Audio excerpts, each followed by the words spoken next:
வணக்கம், நான் உங்கள் எஸ்கே. இன்றைக்கி என்ன டாபிக் பற்றி பார்க்க போகிறோன்னா, அக்ஷய திருதியை பற்றி பார்க்க போகிறோம்.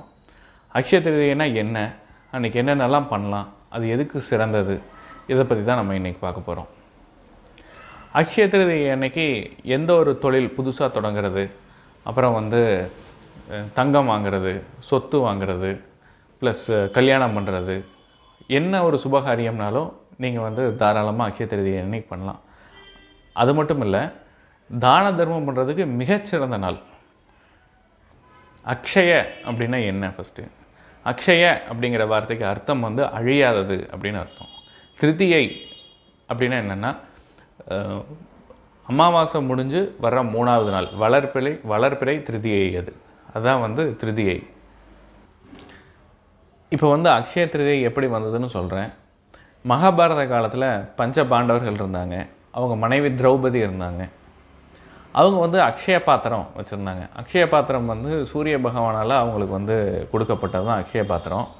அக்ஷய பாத்திரத்தை பற்றி உங்கள் எல்லாத்துக்கும் தெரியும்னு நினைக்கிறேன். அக்ஷய பாத்திரம் அப்படின்னா என்னென்னா, அவங்க என்ன உணவு வேணும் அப்படின்னு நினைக்கிறாங்களோ அந்த உணவு அதுலேருந்து சுரந்துகிட்டே இருக்கும்.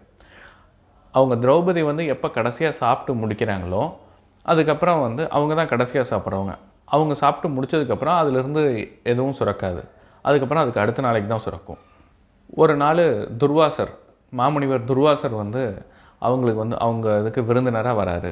விருந்தினராக வரும்போது அவர் மத்தியான நேரம் அவங்கெல்லாம் சாப்பிட்டு முடித்த பிறகு லேட்டாக வராரு. லேட்டாக அவர் தனியாக வரல. அவர் சீடர்கள் அவருக்கு 1000 சீடர்கள் இருந்தாங்க. அந்த 1000 சீடர்களோடு அவர் வர்றாரு. வந்துட்டு இந்த மாதிரி விருந்தினராக வந்திருக்கேன் நான், எனக்கு உணவு கொடுங்க அப்படின்னு சொல்லி கேட்குறாரு. அப்போ அதுக்கு முன்னாடியே அவங்க திரௌபதி அவங்க சாப்பிட்டு முடிச்சிடுறாங்க. சாப்பிட்டு முடிச்சுட்டு அந்த பாத்திரத்தை கழுவியும் வச்சிடுறாங்க. அப்போ துர்வாசர் கேட்டதுனால இவங்களுக்கு என்ன பண்ணுறதுன்னு ஃபஸ்ட்டு தெரியல.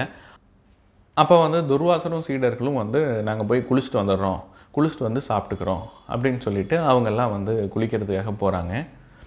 அப்போது துர்வாசர் எதுவும் சாபம் கொடுத்துருவார் அப்படின்னு பயப்படுறாங்க திரௌபதியும் பஞ்சபாண்டவர்களும். அப்போ என்ன பண்ணுறது அப்படின்னு யோசிக்கும்போது அவங்க கிருஷ்ண பகவானை வேண்டுறாங்க. கிருஷ்ணரை வேண்டனால கிருஷ்ணர் வராரு. கிருஷ்ணர் அந்த அக்ஷய பாத்திரத்தை கொண்டு வாங்க அப்படின்னு சொல்லி கேட்குறாரு. இவங்களும் அக்ஷய பாத்திரத்தை எடுத்துகிட்டு வர்றாங்க. எடுத்துகிட்டு பார்க்கும்போது அந்த அக்ஷய பாத்திரத்தில் எடுத்துகிட்டு கிருஷ்ணர்கிட்ட கொடுத்துட்றாங்க. கொடுத்ததுக்கப்புறம் அந்த அக்ஷய பாத்திரத்தில் கிருஷ்ணர் பார்க்கும்போது அதில் ஒரே ஒரு பருக்கை சாப்பாடு ஒட்டிகிட்டு இருக்கு. கிருஷ்ணர் அந்த ஒரு பருக்கை சாதத்தை எடுத்து சாப்பிட்றாரு.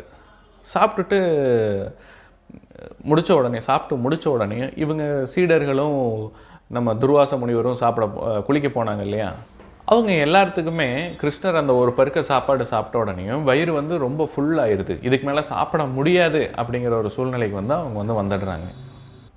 துர்வாசருக்கும் அவங்க சீடருக்கும் வயிறு நிறைஞ்சதுனால அவங்க பாட்டில் வீட்டுக்கு இவங்க பஞ்சபாண்டவர்கள் வீட்டுக்கு வராமல் அவங்க பாட்டில் கிளம்பி போயிடுறாங்க.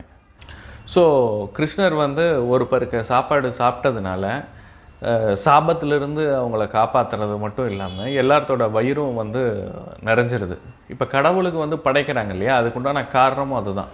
கடவுள் ஒரு பருக்க சாப்பாடையோ இல்லை அதில் இருக்கிற இதையோ எடுத்து சாப்பிடும்போது உலக மக்கள் அனைவரோட வயிறும் நிறையணும் அப்படிங்கிறதுக்காக தான் நம்ம கடவுளுக்கு வச்சு படைக்கிறோம். அதனால் அக்ஷய திருதி அன்னைக்கு தான தர்மம் பண்ணால் அதனோட பலன் பல மடங்கு அதிகமாகி அவங்களுக்கு யார் பண்ணுறாங்களோ அவங்களுக்கு அது கிடைக்கும். அது மட்டும் இல்லாமல் விஷ்ணுவோட 6வது அவதாரமான பரசுராம அவதாரம் தோன்றிய நாள் அக்ஷய திருதின்னு நம்பப்படுது. அது மட்டும் இல்லாமல் ராமானுஜர், ஆதிசங்கரர், சுவாமி சின்மயானந்தா, புத்தர், பஸ்வேஸ்வரா இவங்க எல்லாருமே அக்ஷய திருதியை அன்னைக்கு தான் பிறந்திருக்காங்க. அதனால் அக்ஷய திருதியை அன்னைக்கு உங்கள் வளர்ச்சிக்கு தேவையான விஷயங்கள் அனைத்தையும் பண்ணுங்கள். அது போக தானம் தர்மமெல்லாம் பண்ணும்போது அதனோட பலன் பல மடங்கு ஆகி அது உங்களுக்கு கிடைக்கும். அதனால் தானம் தர்மம் கண்டிப்பாக பண்ணுங்கள் அக்ஷய திருதியை அன்னைக்கு. இது போல் நம் பண்டிகைகளை அனைவரும் கொண்டாடுவோம். சிறுக சிறுக நம் கலாச்சாரத்தை மீட்டெடுப்போம் அப்படின்னு சொல்லி இந்த வீடியோவை நான் முடிச்சுக்கிறேன். நன்றி, வணக்கம், ஜெய்ஹிந்த்.